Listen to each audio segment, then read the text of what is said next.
தனித்து போட்டி என்னவாகும் சீமானின் வாக்குகள் என்ற தலைப்பில் தினமணி பத்திரிகையில் கடந்த வாரம் வெளியாகியுள்ள அரசியல் கட்டுரையில் நாம் தமிழர் கட்சியினரின் வளர்ச்சி பற்றி துல்லியமாக உண்மையை தினமணி தனது கட்டுரையில் வெளியிட்டிருப்பதாவது: நாம் தமிழர் கட்சிக்கு எதிராக பிரச்சாரம் செய்வோருக்கு வயிற்றில் புளியை கரைத்துள்ளது. பி. ஜேபலின் ஜான் என்பவர் எழுதியுள்ள கட்டுரையில் குறிப்பிடப்பட்டுள்ளதாவது: விஜய் கட்சியின் வரவால் நாம் தமிழர் கட்சியின் வாக்கு வங்கி என்னவாகும் அரசியல் அரங்கில் பேசு பொருளாக இருக்கும் நிலையில் 2026 சட்டப்பேரவை தேர்தலில் மீண்டும் தனித்து போட்டி என சீமான் அறிவித்திருப்பது பலரின் புருவத்தை உயர்த்தியிருப்பதாகவும், நாம் தமிழர் கட்சிக்கு இதுவரை கிடைத்த வாக்குகள் என்னவாகும் என்பதை இதுவரை அந்த கட்சி சந்தித்த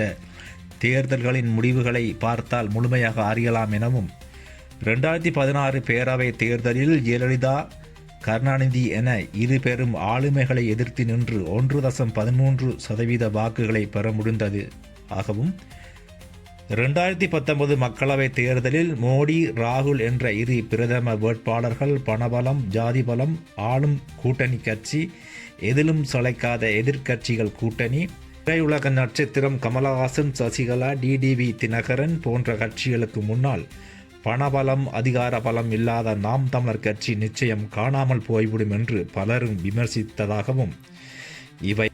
இவை அனைத்தையும் தகர்த்து நாம் தமிழர் கட்சி 3.87% வாக்குகளை பெற்று மும்மடங்காக பெருக்கிக் கொண்டதாகவும், சீமானின் சளைக்காத உக்தியால் கமலஹாசனை விட அதிக வாக்குகளையும் தமிழகம் முழுவதும் சீரான வாக்குகளையும் பெற முடிந்ததாகவும், மூன்றாவது முறை 2021 பேரவைத் தேர்தலை நாம் தமிழர் கட்சி எதிர்கொண்ட போது சீமான் அதிக வாக்குகள் பெற முடியாது என மீண்டும்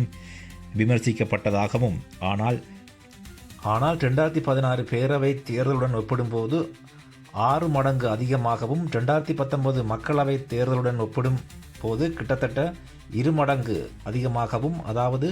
வாக்கு வங்கி 6.58% உயர்த்தி தனது இருப்பை நிலைநிறுத்தி கொண்டார் சீமான் எனவும் அந்த கட்டுரையில் தெரிவிக்கப்பட்டுள்ளது. மேலும் அந்த கட்டுரையில் தெரிவிக்கப்பட்டுள்ளதாவது: விஜய், சீமான் இடையே கூட்டணி ஏற்படலாம் என கிசுகிசுக்கப்பட்ட போதிலும், ஆனாலும் 2026 தனித்து போட்டி என்ற முடிவை சீமான் அறிவித்து அந்த வதந்திகளுக்கு முற்றுப்புள்ளி வைத்துள்ளார். ஏழை மக்கள் பிரச்சனைகளுக்காக தொடர்ந்து போராடுவது மற்றும் ஈவேரா எதிர்ப்பு, திமுக, பாஜக, அதிமுக, காங்கிரஸ் என 4 கட்சிகள் மீதும் விமர்சனம் என அரசியல் உக்தியாக கொண்டுள்ளார் சீமான்.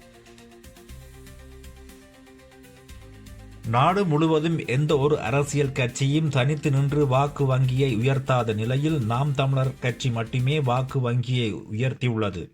நாம் தமிழர் கட்சி 4 முனை போட்டியில் தொடர்ந்தும் அதன் இருப்பை தக்க வைத்து வருகின்றது. ஜாதி பலமிக்க அரசியல் கட்சிகள் வந்தாலும் சரி, ஒளிவட்ட நடிகர்கள் வந்தாலும் சரி, எமக்கு கவலை இல்லை எனவும், ₹1 கூட கொடுக்காமல் 1.1%இலிருந்து 8.22% வாக்குகளை பெற்று அங்கீகரிக்கப்பட்ட கட்சியாக தகுதி பெற்றுள்ளோம். கடந்த முறையை விட இம்முறை வாக்குகள் மும்மடங்கு அதிகரிக்கும் என்றும், சட்டப்பேரவைக்குள் நாம் தமிழர் கட்சி எம்எல்ஏக்கள் செல்வது உறுதி என்றும் சீமான் தெரிவித்ததாக அந்த கட்டுரையில் மேலும் தெரிவிக்கப்பட்டுள்ளது.